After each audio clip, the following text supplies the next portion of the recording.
Marwar bulletin के सभी दर्शकों को चंद्रमोहन कल्ला का नमस्कार। राम राम ने खमा गणिसा। आज के मुख्य समाचार। गुर्जर नेता किरोड़ी बेसला भारतीय जनता पार्टी में हुए शामिल। भारतीय जनता पार्टी ने जाटों के बाद गुर्जरों का खेला राजनीतिक कार्ड। समय बताएगा कि भाजपा को कितना फायदा हुआ। पूर्व आईपीएस पंकज चौधरी का नामांकन बाड़मेर से खारिज। गहलोत ने कहा राफेल सौदे में सुप्रीम कोर्ट का निर्णय स्वागत योग्य। वे हर गली में घूमकर अपने बेटे वैभव के लिए वोट मांगते दिखे। आईपीएल कमिश्नर रहे शुक्ला ने कहा अगले सीजन में जोधपुर में होंगे अंतर्राष्ट्रीय आईपीएल मैच। अब समाचार विस्तार से। गुर्जर नेता किरोड़ी सिंह बेसला और उनके बेटे विजय बेसला ने भारतीय जनता पार्टी में शामिल होने का ऐलान कर दिया है।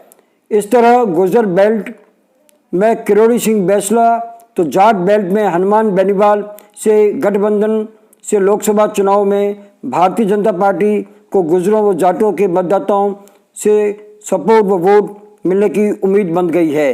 बेसला लंबे समय से कांग्रेस व भारतीय जनता पार्टी के नेताओं के संपर्क में थे। आखिरकार उन्होंने भारतीय जनता पार्टी में शामिल होकर ये संकेत दिया है कि भाजपा ही गुर्जरों का भला कर सकती है।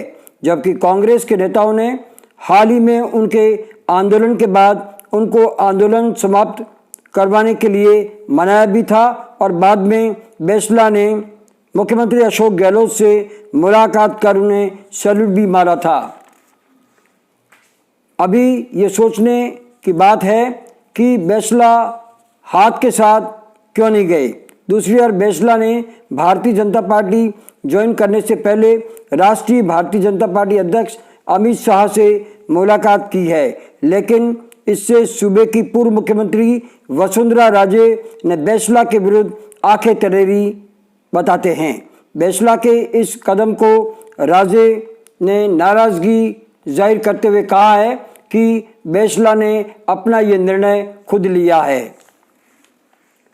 उधर पूर्व आईपीएस और बसपा के प्रत्याशी पंकज चौधरी को उस समय बड़ा झटका लगा जब बाड़मेर जिला निर्वाचन अधिकारी ने उनके नामांकन को खारिज कर दिया।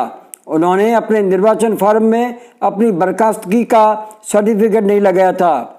कारण कोई भी सरकारी कर्मचारी जो सेवा में बर्खास्त होते हैं वो चुनाव लड़ने के अयोग्य अपने आप ही हो जाते हैं।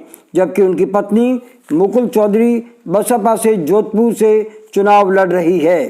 राज्य के मुख्यमंत्री अशोक गहलोत बुधवार को सुबह अपने बेटे व कांग्रेस प्रत्याशी वैभव गहलोत के लिए शहर की तीनों विधानसभा क्षेत्रों में बैठकें ली और कार्यकर्ताओं को वैभव के लिए भोलावन दी।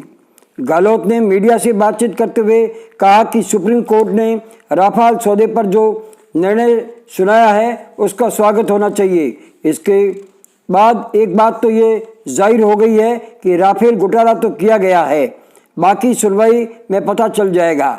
गहलोत ने कहा कि प्रधानमंत्री नरेंद्र मोदी झूठ बोलकर सत्ता में आए हैं और उनके 5 सालों में जुमले सुनकर जनता उन्हें पहचान चुकी है, अब झांसे में आने वाली नहीं है।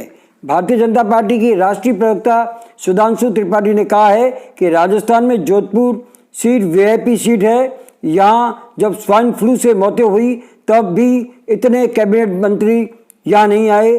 केवल जोधपुर के वैभव की ताकत बढ़ाने के लिए यहाँ कैबिनेट के सभी मंत्री और एमएलए यहाँ पर खड़े हो गए। उन्होंने कहा राजस्थान की सभी 25 सीटें जीतकर फिर राजस्थान में क्लीन स्वीप किया जाएगा। पूर्व केंद्रीय मंत्री और आईपीएल कमिश्नर रहे राजीव शुक्ला ने जोधपुर में प्रेस कॉन्फ्रेंस में कहा है कि पाकिस्तान के प्रधानमंत्री इमरान खान का हालिया बयान खासा महत्व रखता है कि भारतीय जनता पार्टी व मोदी सरकार वापस आती है तो पाकिस्तान के लिए ये ठीक रहेगा। वे हमसे दोस्ती चाहते हैं। उन्होंने कहा कि पूर्व में नवाज शरीफ को पीएम के शपथ ग्रहण समारोह में राष्ट्रपति भवन में बुलाना, उनका स्वागत करना, फिर मोदी का उनकी पोती की शादी में बिन बुलाए मेहमान की तरह जाना क्या दर्शाता है? ये उनका पाकिस्तान प्रेम नहीं दर्शाता है? जबकि ये आरोप भारतीय जनता पार्टी के नेता कांग्रेस पर लगा रहे हैं कि कांग्रेस को पाकिस्तान से प्रेम है। शुक्ला ने कहा कि जोधपुर के बरकतुल्ला स्टेडियम में आईपीएल मैच करवाने के लिए मुख्यमंत्री अशोक गहलोत ने 3 बार मुझसे कहा है। हमने बीसीसीआई से बातचीत की है और इसके लिए स्वीकृति भी ले ली है। अगले आईपीएल सीजन में जोधपुर में कुछ आईपीएल मैच करवाए जाएंगे। इसके साथ ही हमारा आज का ये समाचार बुलेटिन यही समाप्त होता है। अगले समाचार बुलेटिन के साथ फिर हाजिर होंगे। तब तक के लिए हमें आज्ञा दीजिए। जय हिंद।